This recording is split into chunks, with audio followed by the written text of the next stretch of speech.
Hey, hey, it's Amy. I teach you how to make money with your art. I am so excited to be here with you today. Hold on, StreamYard's trying to show me something.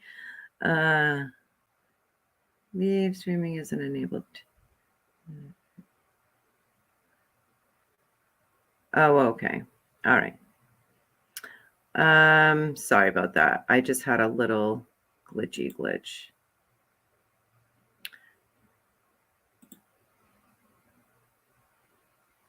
Okay. Well, I had a little glitch, but that's okay. I am going to fix that on the back end at another time. So, hello. I'm so happy that you are hanging out with me today. For those of you that are on my email list, I did send out an email today. That's super cool. And we're going to be talking about that. I'm going to go through what I sent out if you're not on my list so that you can also participate and hear these 3 psychological traps that all artists face, right? First off, if you are just jumping onto StreamYard and you haven't commented before, you have to allow StreamYard to let me see your face and your profile so I know who's talking to me and who's jumping in the conversation. If you're watching this on the recording, that's fine too. You still can go ahead and jump in the conversation. Not a problem. I will come back and check like I always do. All right. So let's see here. Let's start with the first one. Okay. Does this sound like you? Have you ever thought that your artwork is not good enough? Did you think that you're not good enough as an artist and you have self-doubt? Because you know what, this can be crippling. Really, it can keep you from running a successful art business. Not just that, but just creating art in general, right? As you know, I love art and I love business, and I love helping you with your business. So that's why I want to talk about these 3 psychological traps that most artists face, right? So that I can give you some tips on how to overcome those.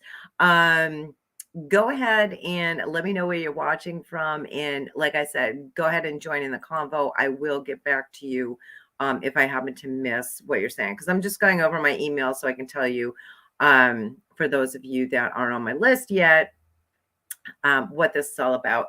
So, have you ever been painting? You're like in the groove, and then all of a sudden you like kind of get into your own head, and you're like thinking things like, I'm speaking from experience here. Oh my gosh, this just isn't coming out the way that I want it. It's too hard, it's difficult, or I don't have the skill to make it look like I want. It's just not coming out like I want it to. Um, or if you're selling your artwork like I am, or if you're thinking about selling your artwork, you might even be painting away and thinking, oh my gosh, no one's gonna like this. Yeah, that's not good. That can be like really bad for creative flow and creative energy, as well as your business energy, right? I mean, don't feel bad. We've all been there, done that if you have been painting for a while, right? Um, we all get those moments of self-doubt, right? Um, but I do have some tips for you on how to start like overcoming this. Okay. So, what I like to do is if I start feeling like that and wondering if it's good enough, if my painting is good enough, and more times than not, what I'll do is I'll stop. I will put it up and take a break, and then I will come back to it later. And I'll finish it up when I have, better energy. And when I come back to it, sometimes it may be later that day, or sometimes it's a few days or even a couple of weeks. But when I pull that canvas back out and then I look at it, like I said, with like sort of like fresh eyes, then sometimes it's easier for me to get into the groove and go ahead and create that painting. So that may help you to do that. So let me know if you've tried that before. There's also some other things that you can do when this happens, right? If you don't like it, if you don't like what you're painting, and I'm speaking from experience here too, right? I have actually put numerous paintings like out there for sale in my collectors group or on my business page, wherever, right? I have or sent it to my email list. And, even if I didn't like it, and guess what? I've actually sold many paintings that way. Some that were like kind of surprising, like really. But this is because everyone that looks at art, typically views it in their own way. Art is subjective, so it means something different to different people. So, something that even if you are the creator and the artist and you created it and you're like, oh my gosh, I don't know, you know, think of it this way, like it would be kind of selfish if you didn't put it out there and somebody really wanted that piece, right? Think of it that way. That's what I like to do because when it sells, it's like, oh my gosh, I can't even believe it. This is great. Somebody connected with this piece and really liked that piece. So, that is another tip if you are feeling a little bit down about what you're painting, if you're frustrated or whatever. Here's another idea that you can do. I've done this before. Is I kind of keep a spot in my studio, right? I paint a lot. I'm not sure about you, but I do paint a lot. I'm a fast painter for the most part. So what I do is I kind of keep a spot for like different sections of my paintings, like completed paintings or ones that I'm working on or ones that I just really they don't really float my boat. I know I can do better than that or whatever, right? So that pile typically is a smaller pile, but it is there in my studio. So what I've done with some of these is I've donated them. So you can consider doing something like that as well. Like I've donated, donate it to a local cause, a charity, something in your local area, an auction, stuff like that. So this will make you feel good because you're doing a donation, and also guess what? It's going to build up awareness that you are an artist, that you're a local artist, right? I remember one time I donated a painting to a to a cancer, like raising money for cancer benefit that someone in my local area was doing. And I really didn't like the painting that much. Actually, with this one, I do remember when she came into the studio, I gave her two options because I had two pieces at that point, like in that specific pile. So I said, okay, here are my two paintings. You go ahead and choose what one you would like to take. So she chose one, and then later on, like I think maybe a few days or even a week went by, and then she sent me a really nice card in the mail, explaining to me that it did raise some money. People really liked the piece, and she was super grateful that I had donated it.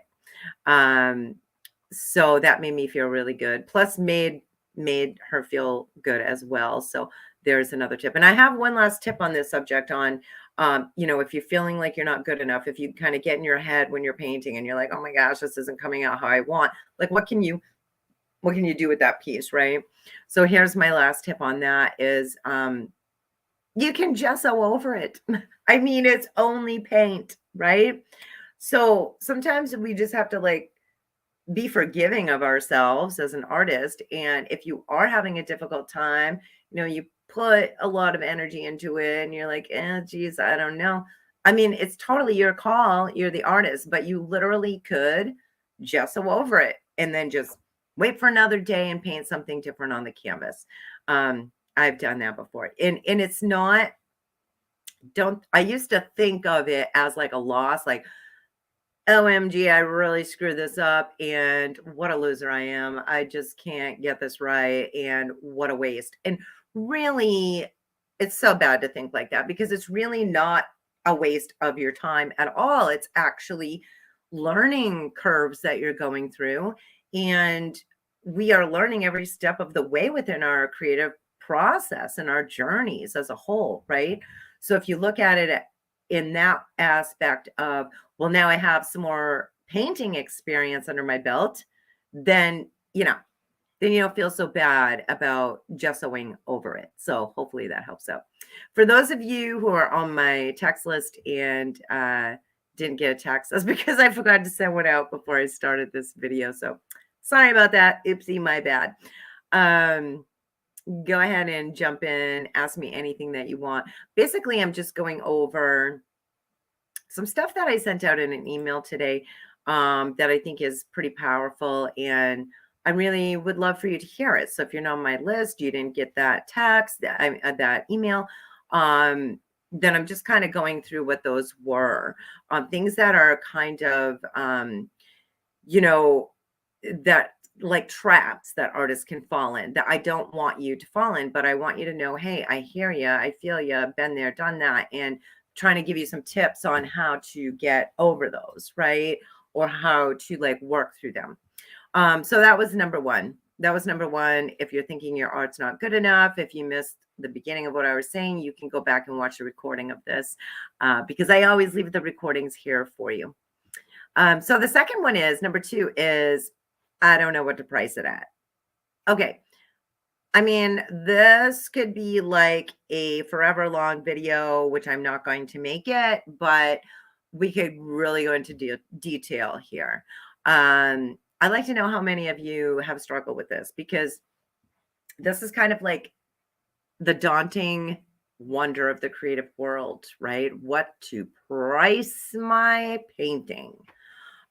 This seriously can prolong your art sales, and it's one of the biggest struggles that artists face. The ones that message me and talk to me anyway, and I as well have had this issue myself. So let's just cut to the chase here. I'm going to tell you the facts. So your art, first of all, this is your art that you created.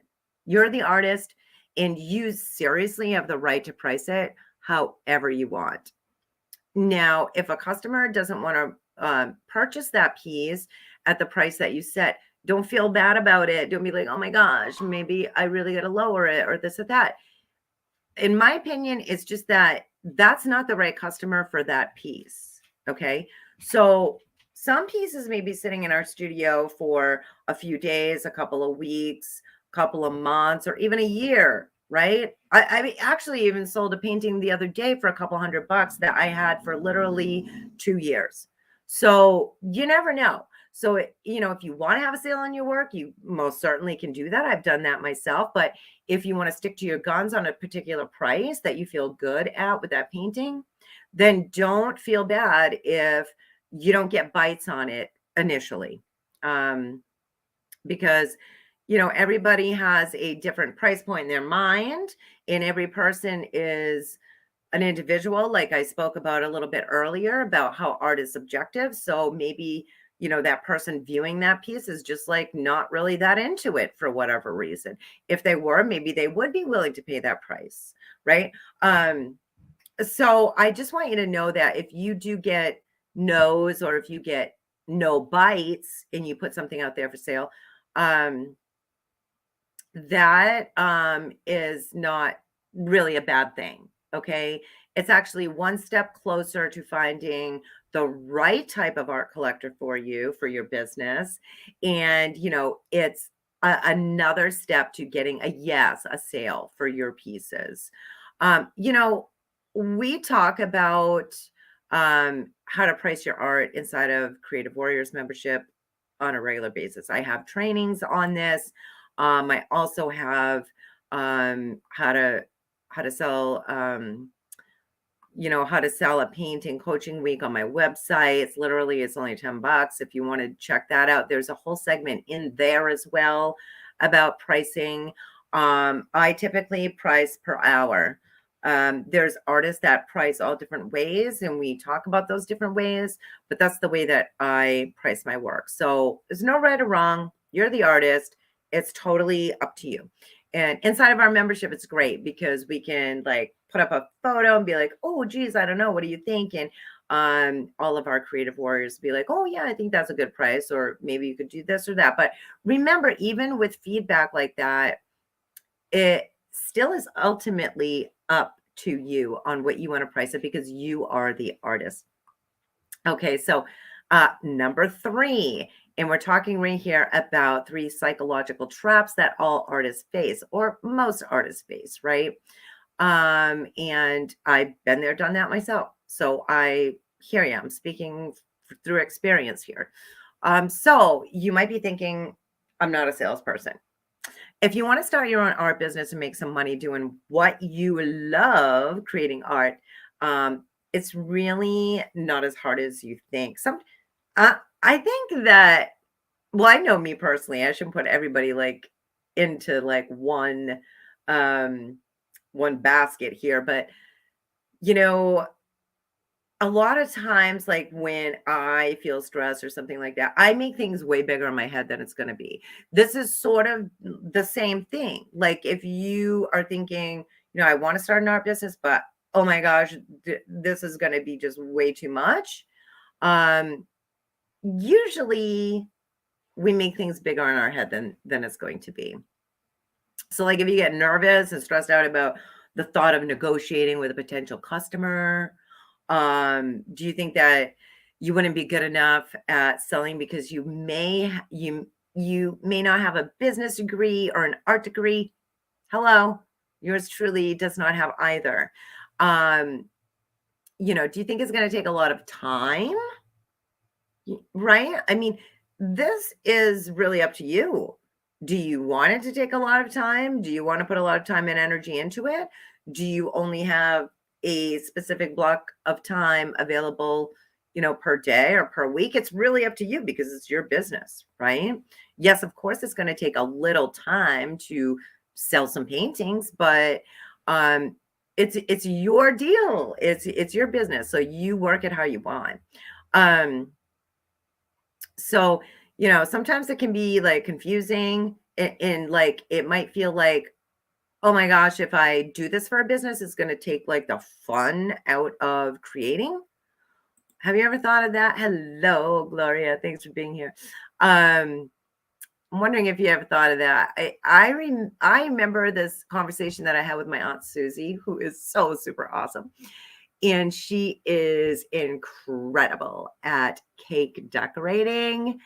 And, every time I would go over and she would show me this cake and, because she was doing cakes for weddings, she did a cake for my wedding. She did cakes for, hello, Gail. Thanks for being here. Sorry, I didn't send out a text today. I totally slipped my mind. But thanks, ladies, for being here. But I'm trying to tell you a story here about my Aunt Sue, who is totally amazing. And she decorates cakes and me, I'm a businesswoman. I'm always coming up with ideas and trying to help people out. And I'm like, oh my gosh, Susie, you've been doing this for years. These are so beautiful. And just, they're amazing. I'm like, and she's just like giving them away for free as gifts for parties, for like, birthday parties and weddings and baby showers, and the list goes on, right? How many of us have given gifts, our art away as gifts before? I mean, I know I have, I know I still do, but I also sell my art as well. So when I was talking to her about, trying to put like ideas in her brain about this is great, like you literally could make some money off of this. Like you're doing custom, beautiful designs on these cakes, and cake decorating is like artistic, right? I'm not very good at it though. It's like, I don't even like to cook. You know me, if you follow me, I'm like the world's worst cook. But anyway, she's very good at it, my auntie. And she, we talked about it a little bit. She asked me a few questions and things like that, but she's like, nah, you know what? I've thought about it and I just don't want to do that, Amy, because then I'm not going to like what I do. Then I'm not going to want to create these cakes. I'm going to feel like I'm completely under pressure and I don't want to do it for business. It's just going to be too heavy on my shoulders. I do it for fun. I do it for, a hobby and to relax, right? A lot of us do that with our own artwork. But,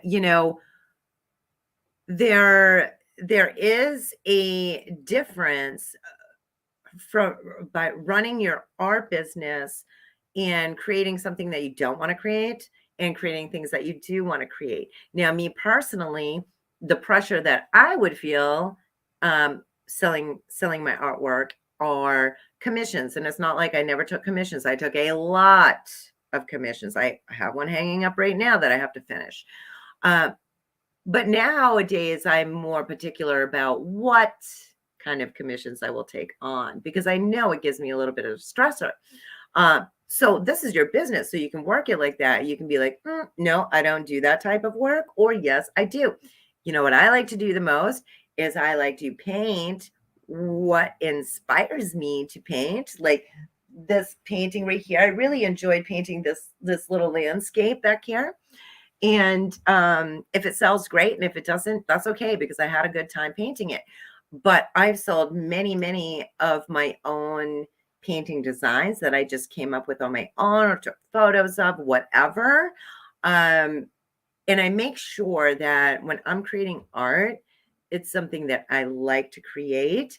I love business and I love to sell, but I want to make sure I'm creating what is fun for me. So you don't have to fall into that trap of being like, oh my gosh, I got to create this and paint this exactly how this customer wants it. I got to do this. I got to do that.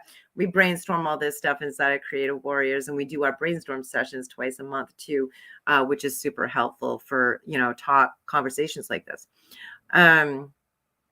So another thing that you may be thinking if you're like, well, I'm not a salesperson, how could I run a business? Well, along with that is like a lot of us feel like we're not techie enough. And I've said this before and I'll say it again. Like I am old school typer. I took typing class in high school. That's how old I am. My kids, when they were little, knew how to navigate around the internet, how to do stuff. And I'm like, oh, how do you do this? How do you do that? That's a learnable, teachable skill, which I teach you inside of Creative Warriors, by the way. And you really don't need a whole lot of techie-ness skills. I don't even know if that's a word, but really, you just need to know how to make a post, right? And a lot of the information that I was just talking about with this, I'm not a salesperson kind of thing. A lot of it is a mindset issue that literally can be turned around. And I like to pump up my members all the time, and they are amazing people. And when you start making money from your pieces, I mean, pieces that you love to create, it's like magic happens. It's like you start believing you can do it because guess what? You can, but you just have to get over that little like hurdle first and make those first, couple of sales and be like, oh, somebody really loves my artwork. Just check to see if I had anything I missed there. So, there's so many strategies that I can help you with to make sales with your artwork. Like I said, we talk about this in my membership all the time on a daily basis. I also do one-on-one coaching if you're interested in that. But I've been there, done that. I love being an art business coach and also still selling my paintings. So whether you want to just make, some extra Christmas money because it's right around that season right now that we got to be thinking about that instead of giving all your stuff away for free. Like you can give some away for free, but hey, you can make some sales too. And this is the busiest time of the year to make those. Or whether you want to be like me, which I made enough with my art sales to pay my mortgage and bills every single month consistently for 3 years straight in a row. And then I started Creative Warriors. So I would love to help you with your art business. If you want help, that would be great. So hopefully this has been helpful to you. If you missed the beginning of this video, probably because I forgot to send out a text, but anyway, I will leave it here so that you can watch the recording. I was talking today about 3 psychological traps that most artists fall into. One is I'm not good enough.